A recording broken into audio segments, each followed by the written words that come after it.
Hi, today I will introduce to you the Suwon Hwasong Fortress. The Suwon Hwasong Fortress is located in the center of Suwon City, 35 kilometers south of Seoul, the capital of Korea. It was built during King Jeongjo in 1796. To give you a better sense of the time, some people remember 1796 as the height of the French Revolution, or when the gold rush in California began. I think a lot of tourists know famous palaces in downtown Seoul, like the Gyeongbokgung, Cheonggyeonggung, Deoksugung, and so on. However, I think a lot of people aren't really aware of the Suwon Hwasong Fortress, although it is a really beautiful place and a place worth visiting. So, let's jump right into the Suwon Hwasong. The Suwon Hwasong Fortress was built because the King Jeongjo wanted to bury his dead father, 사도세자. There is an important Eastern philosophy of Hyo that is closely related to the construction of the Suwon Hwasong. By the way, this is the Chinese character for Hyo. So, what is Hyo? Hyo is an important term in the Eastern world, and it is basically respecting and serving your parents, and it was widely practiced by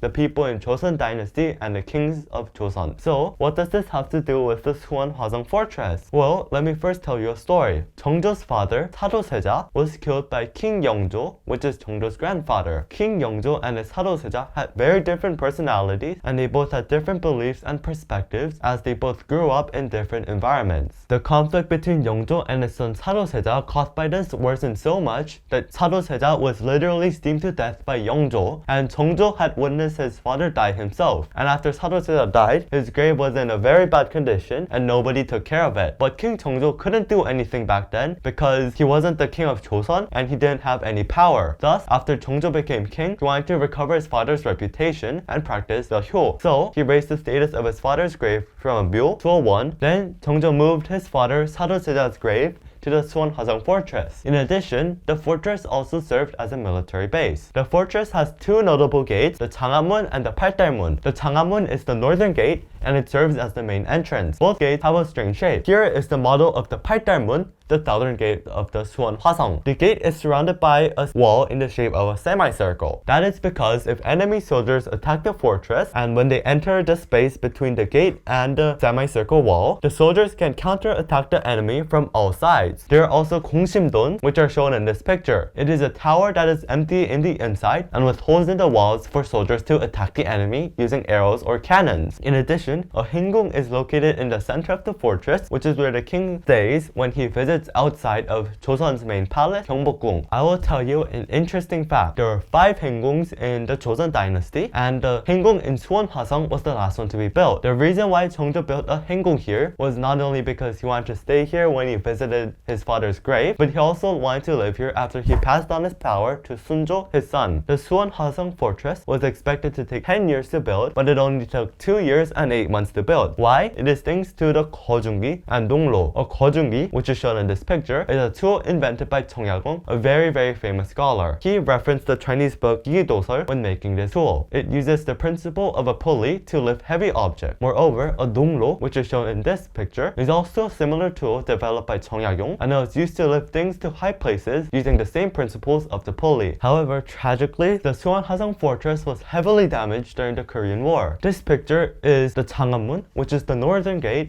taken in 1952. As you see, the Changhamun was very heavily damaged during the Korean War. However, the Suwon Hwasong was rebuilt and it even got recognized as a UNESCO World Heritage Site. How? It is thanks to the Hwasong Seonyeok Eulge. What is this, you may ask? An Eulge is a report where the entire process of a celebration or important event is recorded. When they built the Suwon Hwasong Fortress, they recorded everything from the names of the workers to where the bricks were made. Thanks to this report, the Korean government could rebuild the Suwon Hwasong Fortress exactly as they built the Suwon Hwasong 200 years ago. Nowadays, located in a modern, bustling city core with a main subway terminal and many attractions such as museums and art galleries, tourists visiting Korea can easily indulge in both culture and history. On the other hand, the palace stands tall in the heart of Suwon to remain locals of a nation built on unity and shared suffers through unspeakable hardship. I hope many Koreans visit this fortress to feel pride in Korea's cultural heritage, and I wish many foreign tourists could also visit here and explore the life of Jeongjo and 사도세자, which is the highlight of the later Joseon dynasty. Thank you for listening to my presentation.